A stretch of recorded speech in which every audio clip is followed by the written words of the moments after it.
Welcome to Ordinary Teachers and Students, where we get to hear teachers and students tell us their extraordinary stories. My hope is that through this podcast, ordinary teachers from around the world can relate to the stories they hear and get some timely suggestions and ideas. My name is Alan Cheng, and I'm a life coach as well as a university lecturer. My vision is to make life coaching a part of every school.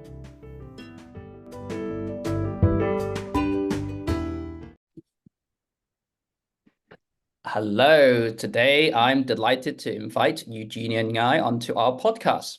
So Eugenia is currently studying for a bachelor's degree in physiotherapy at a university in Hong Kong. I taught Eugenia for 2 years during her senior secondary school years. She was so hardworking, sometimes a bit too hardworking, but she's also a lot of fun too when you get to know her properly. So let's learn more about her school life to understand what made her the person she is today. Welcome, Eugenia. Hi, Mr. Chang. I mean, Dr. Any, Chang. well, Mr. Cheng's fine. Anything to add to that intro? Nothing much. Nothing. No other interesting things about yourself? I'm Xavier's best friend. So yeah, we have invited Xavier on to a previous podcast. Well, you think you're Xavier's best friend, Yeah. but I might ask him the same questions to see whether you're his best friend. Anyway, yeah. So we dive straight into describe what your school life was like. So you can start with primary if you want to. You can talk about secondary. Just go ahead and talk about your school life. Okay, so in primary school, it was fun. I can recall the teachers allowing us to, being in a creative space and Mm, allowing us to just express our thoughts, opinions, and there were quite a few extracurricular activities that I really enjoyed, like designing clothes and having the whole mm, class work together on that. And mm. um, actually, in primary school, I wasn't the smartest, and I really had a hard time finding people that I resonated with. And Okay. yeah, You said you weren't the smartest, right? I just wanted to make sure I heard it yeah, correctly. weren't. Does that imply that you became the smartest in the secondary school uh, or? Uh, Not necessarily. What I meant by that is, in secondary school, I kind of found out that if I worked hard enough, then I can get good grades, something Hmm. like that. Okay, Yeah. so to summarize your primary life, seems like it was quite fun. You were Yeah. allowed to express yourself, to be creative, and you enjoyed the extracurricular activities. Yeah. How did you bring that self to the secondary school that you eventually went to then? Actually, um, I changed a lot during the Mm. transition from primary to secondary school. I Mm. tend to do that a lot, like adopting a new persona whenever Mm. I meet new people. Mm. So that means the Eugenia that we met in secondary school was very different from the one in primary. Yeah, yeah. Yeah. And why would you adopt a new persona? So it seems like a kind of strategy almost. Um, just kind of to explore myself in different aspects, trying to find myself and who I can be in sort of like Mm, in this lifetime. sure. Do you want to tell us more about the changes then? So what was included in this new persona? Basically in primary school, I wasn't that confident and I was always behind the shadows of the Mm, more brilliant students. And the teachers don't have their eyes on me. I was just in the kind of in the middle, mm, from like if you rate the students from like the worst to the best, if you will. And mm, in secondary school, I kind of found out that I um, even without working so hard, I can um do quite well in my studies. So mm, that's when I changed into being a confident student, being mm, not yeah, being more confident, more hardworking, just pushing myself to see where I can go, and also kind of being the Teacher's pet. I don't know. So you chose to be the teacher's pet, are you saying? Yeah. I was just about to mention another animal. Well, fishes could be pets too. I mean, would you say you went from being like a small, medium-sized fish in a big pond to becoming like a big fish in a small pond or smaller pond? Yeah. Yeah. And yeah, along the way, I became a shark at the end of secondary school. So you transformed from a tiny fish into a shark. Tell us more. So what do Yeah. you mean by that? So you're obviously very confident. Were you eating up your classmates? Yeah, yeah, I just wanted to be the best. I wasn't afraid of losing friendships. I just, yeah, focused on being the best that I can be. Mm. Even if that means I had to um criticize other people. Wow, that's very strong words. So were there situations where you Yeah. had to really criticize other people? Like, Um, Let me think. I think in a way at the end of secondary school it was hard for me to manage my emotions, so mm, I lashed out at other people. So it was kind of criticizing them. sure, sure. So, I mean, from what I hear, it seems like you became a very confident person in school, but at the same time, you also would I be correct to say you became quite competitive? Yeah, yeah, sure. Okay. Sure. Okay, so we have a picture of you now of so tiny fish and then the shark at the end. Um, Obviously for the main part of this conversation, I just wanted us to dive deeper into one particular area of education or school that you were particularly interested in Mhm. talking about. Anything on your mind that you wanted to talk about? Yeah, actually in secondary school towards the end, I had an eating disorder and I also Mm, struggled with other mental health issues like mm. anxiety, depression. Yeah. Yeah, yeah, yeah, sure.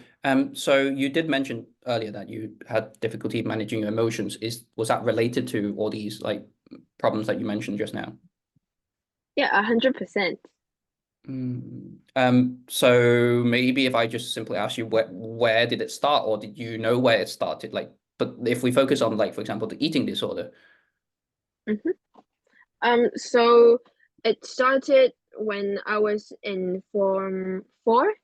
Um, Mm, a- Actually, from now, in hindsight, I still don't really have a clue of the um reason behind me mm, developing this eating disorder, but mm, there are a lot of contributing factors such as me being uh bullied in Form 3 and mm, also just probably pushing myself too much academically and mm, also just trying to maintain a sense of being in control.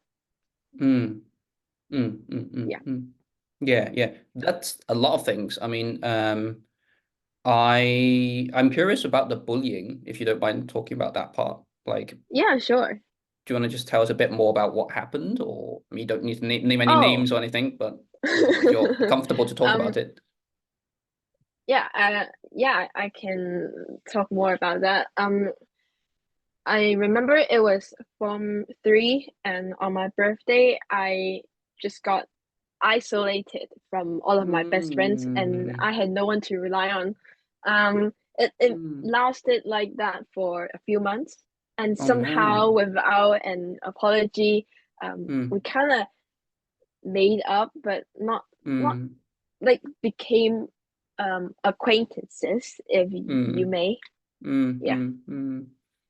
Well, my first feeling when listening to that was that did you think it was more of a birthday prank initially when they chose to do it on your birthday?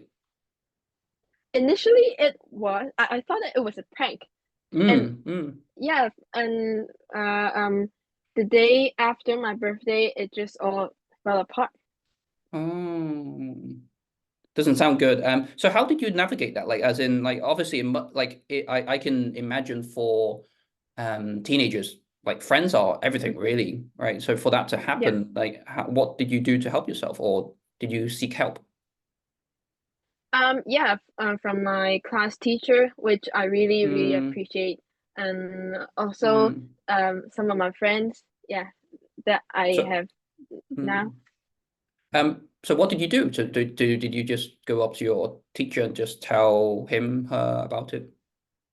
Yeah, I told her about it with my mom on Parents' Day, and she Mm, just supported me. And yeah, mm. that's it. Sure, sure, And I sure. had to navigate it really on my own. And actually, being alone at school was the scariest thing to me, because Mm, I was afraid of how others would see me. Like, oh mm, my gosh, she's alone. She doesn't have any friends. mm, She must be a mm. weirdo, something like that. Yeah, yeah, yeah. And yeah, I can absolutely imagine how difficult that time of your life must have been. You also mentioned about pushing yourself too hard, right? Do you want to Hmm. also tell us a bit more about that? Sure. In the senior forms, because of the uh, DSE, I started Mm, pushing myself to the limits. Actually, um, pushing myself to the limit. This habit started in the junior forms, where I figured out mm, that I can do better and better every single mm, time. So mm, I just kind of wanted to see how far I can go, and just kind of once you start overachieving, you can't really go back, because the other people would expect the the one time that mm. you overachieved. Yeah, am I Mm-mm, making yeah. sense? Yeah, yeah, I get what you mean. Yeah. But I think particularly if we link it back to what you mentioned about your primary school, you mentioned that you weren't particularly like academically like near the top, Yeah, right? You're more in the middle, but yeah. for you to like have a sense, oh wait, I'm one of the better ones now, right? It like you didn't want to lose that sense of I'm actually quite good at studying, particularly in the eyes of others. Yeah. Just kind of wanted to maintain the spotlight on me. Yeah, yeah. And so then, I mean, you said these two were some of the contributing factors towards you having the eating disorder, right? And Hmm. like when you look back now, like, do you feel you were supported through your mental health issues or eating disorder?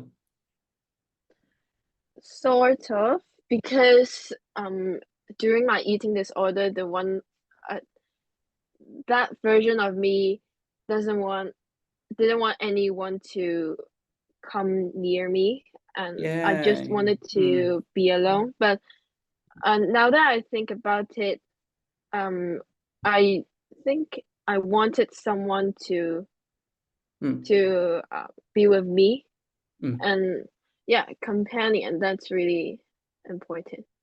Yeah, yeah, I can imagine.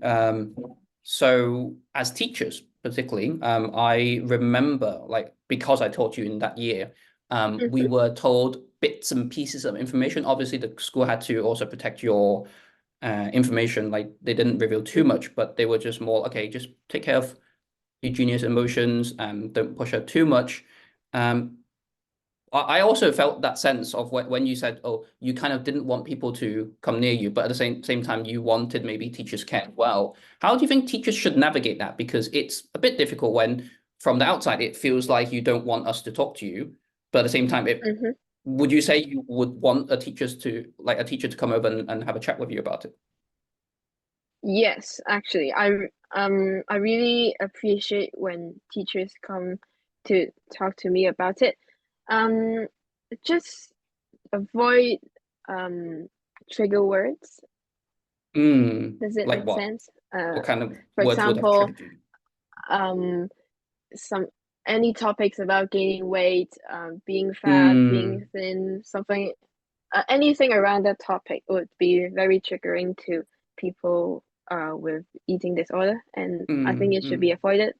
Yeah. So it would be more of a just, oh, hey, Eugenia, how are you doing? You don't Yeah. seem too well. I don't know. Would that? be okay? You don't seem too well, or is Yes, there anything you yes. want to talk about? For me, that would be okay. And just approach with good intentions. I mean, I'm sure most teachers would, right, approach you with good intentions. Yeah. Right, yeah. So anything else that you wanted to talk about it related to that eating disorder or mental health issues that you experienced that we haven't quite covered? Mm, maybe top students they are really stressed as well, but Mm, mm, they're so easily neglected because of how well they do in mm, academics. Maybe some teachers think that, oh, as long as it's not their mental health is not affecting the grades, then it's fine. But actually, it's not, because they're just pushing themselves to the limits and just trying to um be fine when everything is not. yeah, absolutely. I totally get that. It's Mm-hmm. Do you feel that it's also from not just from teachers, but also from your peers as well, like that support? Definitely. Yeah. Um, because among my peers at that time, a lot of us actually is really stressed and suffers from Mm, um being mentally ill as well. Yeah. Yeah, yeah. Yeah, because I was just thinking sometimes like, so let's take English as an example, right? Imagine you got 80% in an English test, right? Maybe for you that's quite low, but then for other Mm-hmm. classmates, they might think, oh, you got 8%, like why are you still upset, right? So you might find that maybe some Yeah. classmates don't understand you and why you're so like they might think you're just kind of making fun of others, right? Yeah. Yeah, yeah. Okay, cool. If I ask you a big question then, so if you could go back and change one thing about how you approach school or just the way you were at school, anything that you would do differently? Well, actually, this is kind of a hard question, because if I could go because I didn't have much regrets. Mm, I believe that I had to go through that to be a better version of me. But mm. yeah, but that was still kind of hard, too much for a kid to bear. But Yeah, yeah. yeah, if I could change one thing, it would be how I talked to myself, and as Mm, also I would have sought help from other people and not care about how others would think of me. mm. Yeah, I think that makes a lot of sense. I'm also Yeah. curious because you did mention that you kind of put on a new persona every time you transition, right? So Yeah. now that you transitioned to university, have you added Uh-huh. more things to your personality, or like you were a shark before at Yes. secondary school, now you are Um uh what can I say? I'm a lot more extroverted and actually very low key about my achievements. mm, mm, Yeah. mm. Yeah, yeah. And that's as a result of the things that you learned from secondary school, I guess, right? That we Yes, talked about yes, just now. Yeah, yeah. yes. Fascinating. Thank you for that. If you do think of an animal or a creature that you are now, please do add it in anytime during our recording. So we're going to move on to the quick fire questions. So for the quick fire ones, I Hmm. will ask you a series of questions, and you can just be as concise as you can while answering them. Okay. How for this question, I want to ask both primary and secondary school teachers. So how did primary school teachers describe you back then?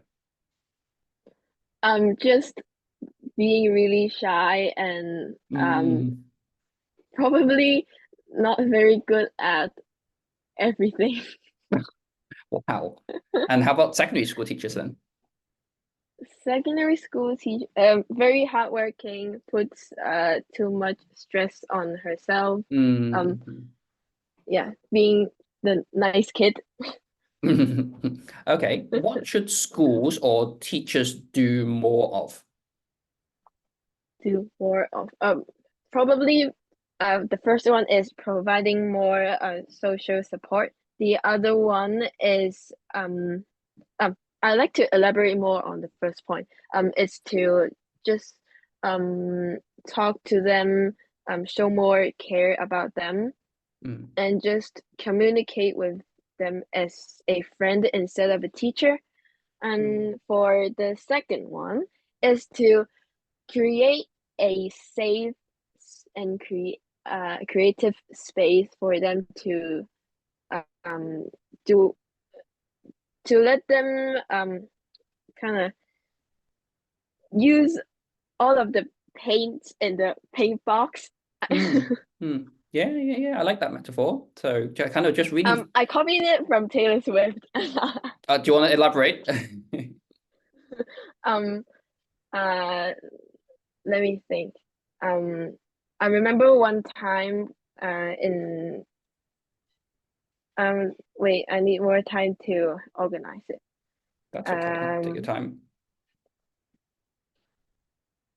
yeah, I think in secondary school for the English subject, it was not all we didn't have to complete exam papers every day, and Mm, sometimes we just do some very creative assignments and tasks, and I really appreciated that, and mm, that was what I meant by creating a free space for them to mm. express what they want, so that they feel that maybe some students they're not the best at um completing exam papers. Maybe they're best at um um for example editing videos, if you will. Mm, mm, mm. Maybe the strengths can be used in different Yeah, yeah, yeah. areas and showcased in different tasks. Right.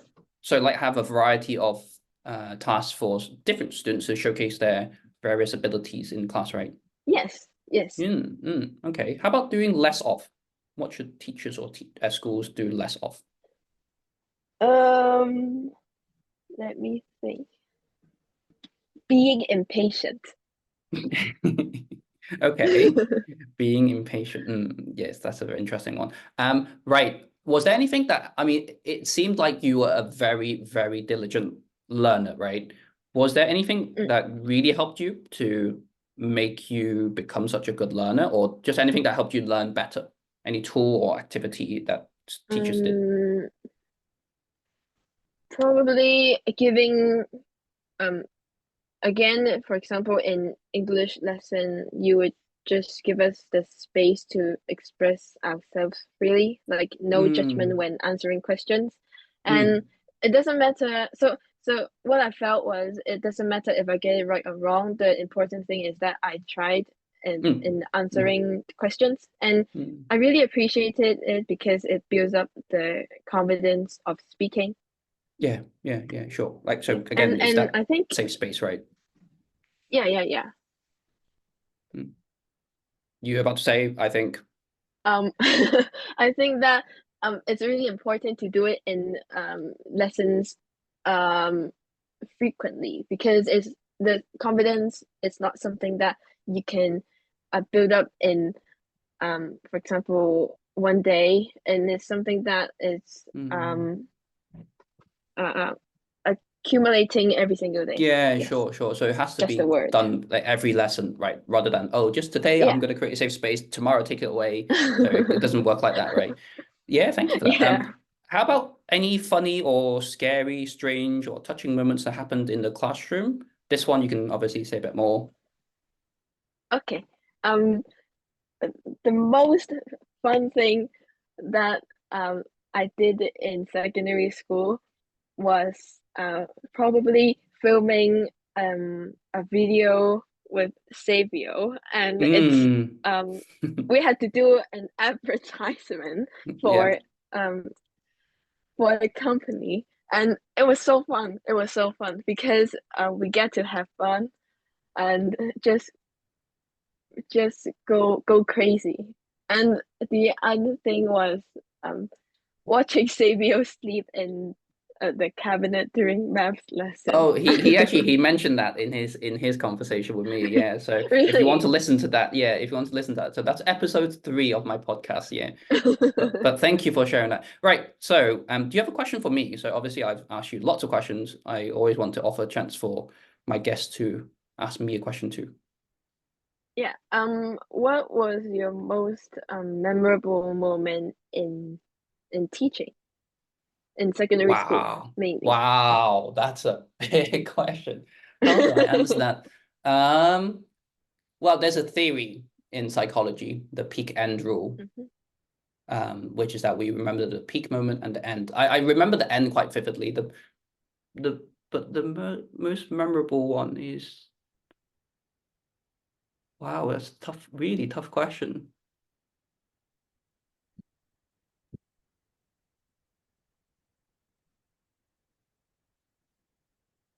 I have so many that let me I guess the Just um off the top of your head. yeah. I'm just trying to be fair to all my students, so I don't want it to be about one particular student. I would say one that really stands out. Actually, it was quite early in my career when I had a pretty tough class to teach at that time, and I had some Mhm, students where I just couldn't get through to them. I just, no matter what I did, like I tried to motivate them and so on, and just couldn't get through to them. But then one thing I did was I went to watch them play in an after school, like it was like a volleyball competition. And there was just this one moment that really stands out. I just sitting there watching them play, and then I was like, how come they're trying so hard now?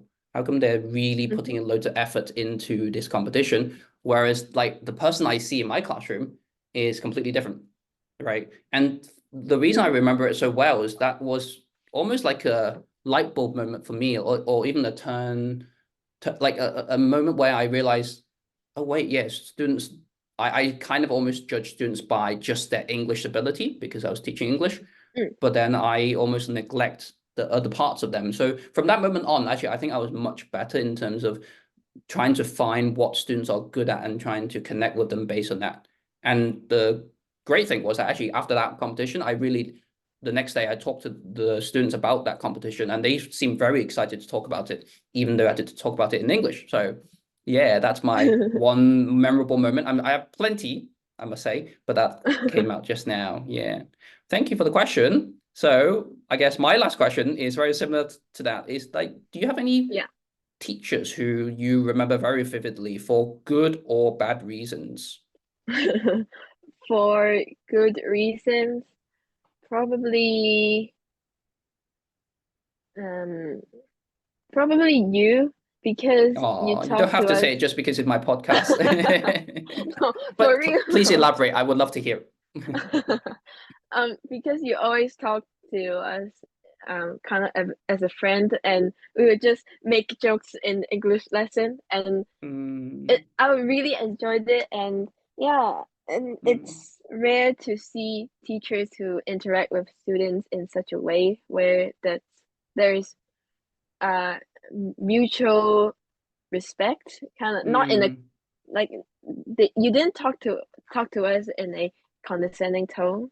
mm. Yeah, I just and wanted to also the elaborate a little bad bit on that. ones. Yeah, Yeah, no, before you sorry. go on to the bad one, just want to elaborate a little bit on that because this morning, before obviously doing this recording, I was thinking that for your class, I taught your class like half of it was online, wasn't it? For the first year, Hmm. so that made it actually even more difficult to build connections with students. So yeah, just wanted to mention that. Anyway, yes, you can feel free to talk about the teachers who made a bad impression on you.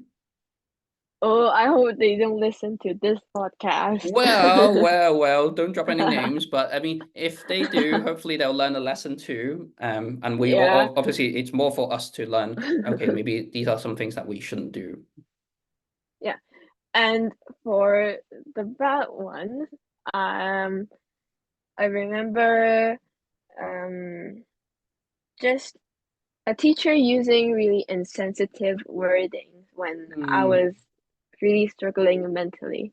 Like mm, the word that he used indicated that he doesn't really understand what I'm going through, but he still wanted me to complete the task, even though I really didn't want to, because not because I'm not capable, but because I was too stressed.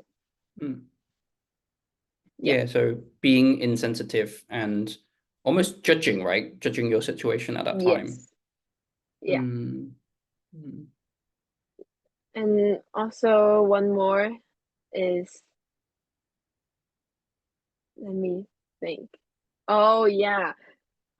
One of this was back in junior form, and it's the teacher not really valuing students' opinion, and it wasn't just me, it was other students as well, and they didn't value our opinions, and um just kind of really adamant in thinking that their way is always correct because they're somehow because they're a teacher, because they have a degree, and because they're older, and it was so disrespectful.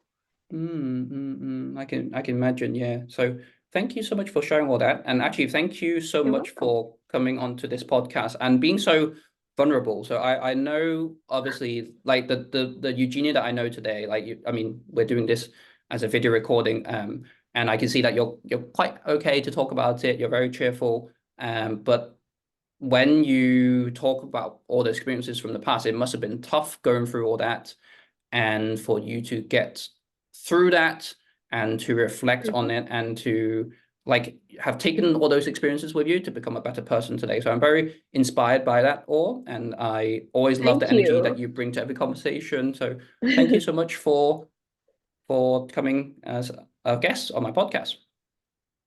Thank you for having me. I'm so happy that you invited me.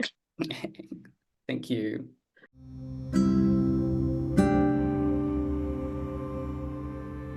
Eugenia reminded us that thriving academically doesn't always mean you're doing well mentally. For students like Eugenia who are going through mentally challenging times, it can be difficult for teachers to know what to do or what to say. But sometimes it can be as simple as offering your time, a safe space, and no judgment. I hope you enjoyed listening to Eugenia's extraordinary story, and please do join us again next time on Ordinary Teachers and Students.